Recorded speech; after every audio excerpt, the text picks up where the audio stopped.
오늘은 성령의 능력으로 사역하라 해서 5과 예수님 안에서 실현된 예언자들의 3가지 소망에 대해서 우리 같이 리뷰하는 시간 갖도록 하겠습니다. 지난과에서는 이제 구약에서 예언자들의 성령에 관련한 그런 어떠한 현상들과 또 약속들이 있었는지를 살펴보았는데요. 성령의 새로운 시대에는 성령은 이 구약의 예언들을 살펴보면 성령은 하나님의 모든 백성에게 능력을 주기 위해 오실 것이고, 성령은 하나님의 백성에게 새로운 마음을 주실 것이라는, 그들 안에 거할 것이라는 그런 예언의 약속이 있었고요. 성령은 충만한 어떤 믿음의 공동체가 나올 것이고, 이런 모든 것이 메시아를 통하여서, 그래서 메시아가 모든 나라를 위해 오실 것이며 성령이 메시아에게 임하여 그분의 사명을 이룰 능력을 주실 것이다. 그리고 메시아는 그 백성에게 이 성령을 세례를 주실 것이다 하는 것이 구약의 약속들 안에서 살펴볼 수가 있습니다. 그래서 이제 5간 내용들은 이제 주로 신약에서 이러한 구약의 예언들이 어떻게 성취가 이루어졌는지 크게 3가지로 볼 수 있는데요. 첫째는 임하시는 성령은 이제 소수가 아닌 다수를 위한 것. 구약에서는 이 성령의 이 부음은, 이 성령이 부어지는 것은 주로 소수의 사사, 선지자, 제사장, 왕, 이런 아주 소수에 불과했었고, 매우 특별한 이유, 어떤 특별한 시기를 위하여서 주어졌던 것이었습니다. 그렇지만 이 약속이 이제는 구약의 예언을 통하여서 보면은 연령이나 성별이나 계급이나 교육 수준과는 상관없이 누구에게나 임하시는, 대표적인 게 이제 요엘의 말씀을 우리가 베드로가 인용한 이 요엘의 말씀 같은 것을 생각해 보면 모든 이에게, 만민에게 이 성령이 부어질 것이라는 것을 볼 수 있습니다. 이 신약에서 이 사도 시대 이 초대교회 모습들을 보면은 이 성령의 이 약속이 말 그대로 소수가 아닌 다수에게 임하는 것을 볼 수 있습니다. 근데 이것이 재미있는 것이 그때 이후로부터 우리가 교회가 오히려 이 다수에게 성령이 부어지는 것이 오히려 어떻게 보면은 어떤 사람들에게는 이 질투가 되고 시기가 되는 것을 볼 수가 있습니다. 사실 성령을 부인하는 사람들, 성령의 역사를 초자연적, 초월적 역사를 잘 인정하지 않으시는 분들이 보면은 그 내면에 한 가지가 이런 것이 있습니다. 그러니까 나같이 많이 배운 교회 생활을 오래 한 자에게는 성령의 역사가 없지만 갓 신앙에 들어선 예수님을 잘 모르는, 신앙이 심지어 미성숙한 자들에게 성령님이 강하게 부어지는 것이 어떻게 보면은 굉장히 비합리적이고 또 매우 불공평한 그런 생각이 들 때가 있어요.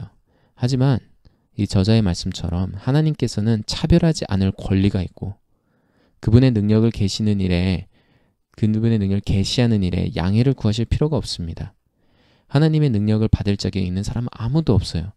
이것은 오로지 하나님께서 우리에게 주시는 일방적인 은혜이기 때문에 하나님이 따라서 누군가 다른 사람 안에서 혹은 누군가 다른 사람을 통해 영광을 드러내시나도 자신이 기만당했다고 느껴서는 안 되는 것입니다. 그렇기 때문에 우리가 조금 더 신앙의 경륜이 깊다고, 좀 더 많이 안다고, 조금 더 그 사람보다 더 성숙하다고 해서 반드시 그 성령이 임한다는 것이 아니라는 겁니다. 더 이상 그러한 이 조건들은 더 이상 이제는 그 조건들과 상관없이 하나님의 약속은 만민에게, 모두에게 은혜로 하나님이 성령을 주신다라는 것입니다.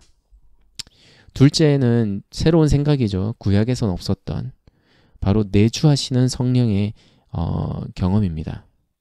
하나님께서는 더 이상 구약시대처럼 어떤 정치적 구조나 사회적 압력, 어떤 법을 지키게 함을 통하여서 우리가 하나님의 백성으로 살아가는 것이 아니라 성령을 우리 안에 보내어서 그 법을 우리 마음에 기록함으로써 지키게 하시는 새로운 언약, 새 언약을 이루시겠다라는 겁니다. 그것이 바로 내주하시는 성령, 새 언약의 핵심입니다. 우리 인간이 하나님의 말씀을 지키지 못했던 것이 어떤 법을 잘 따르지 않았기 때문에, 어떤 우리가 그런 잘 조직을 구성하지 못했기 때문이 아니라 문제는 바로 우리 마음과 의지라는 것이죠. 그 마음과 의지를 새롭게 할 그런 근본적인 인간성 안에서 우리의 그 중심에서부터 변화를 일으키시는 내주하시는 성령의 역사를 우리 새 언약에서 신약의 시대부터 이루시겠다라는 것입니다. 마지막으로 신약에서 볼 수 있는 것은 구약에서 보지 못한 것이 바로 유대인만을 더 이상 위한 성령의 역사가 아니라는 거죠. 구약의 선지자들이 가졌던 어떤 이 메시아에 대한 약속은 주로 이스라엘을 하는 것이었지만, 그렇지만 이 약속들을 잘 살펴보면, 예언들을 보면은 이스라엘뿐만 아니라 세상 모든 민족이, 세상 모든 나라들이 결국 이 메시아를 통해서 복종케 된다라는 그런 예언들이 있기 때문에 더 이상 이제는 유대인만을 위한, 이스라엘만을 위한 하나님의 약속이 아닌 이제는 만민을 위한, 세상 모든 이들을 위한 이 성령의 공급, 성령의 약속이 이루어진다는 거죠.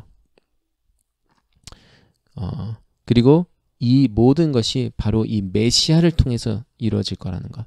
이 모든 약속의 성취와 약속의 이행은 결국 이 메시아에게 달려있다는 것. 우리에게 달려있는 것이 아니라 바로 메시아에게 달려있다는 것이 또 다른 핵심입니다. 예수님의 사역에 나타나는 능력은 어디서 오는가? 이것은 매우 중요한 질문인 것 같습니다. 이 저자분들이 이 질문을 이 5과에서 다루는데 왜 이런 질문을 다루는가를 생각해 볼 때 신학적으로 매우 중요한 질문이다. 왜냐하면은 예수님의 그 공생의 사역에서 이루셨던 모든 기적과 치유와 능력들이 만약 우리가 그것이 예수님의 신성, 예수님의 하나님의 아들이기 때문에 이루었다라고 가정을 했을 때에는 굉장히 나중에 보이겠지만 이 5가를 읽어보면은 굉장한 문제를 야기할 수 있습니다. 우리의 신앙에 있어서 또는 우리의 신앙관에 있어서 굉장한 어려움을 겪게 됩니다. 그렇지만 성경을 보면 성경에서는 예수님은 자기 자신을 비우시고 우리의 인간의 모습, 종의 모습을 띠고 오셨다고 하였습니다. 그리고 그 안에 저자들의 말에 의하면 신성을 종속시키셨다라는 거죠. 그렇기 때문에 예수님의 이 사역들은 신성에 기반했다기보다는 예수님이 그 신성을 제어하시고 오히려 자신을 아버지께 복종시킴을 통하여서 성령님의 역사로 일하셨다라는 것이 더욱 합리적이고 더욱 우리에게 유익한 이해라는 거죠. 신성이라고 믿었을 때에는 발생할 수 있는 문제가 있어요. 예수님만이 유일한 하나님의 독생자이시기 때문에 이 역사는 예수님만이 할 수 있었던 것이다.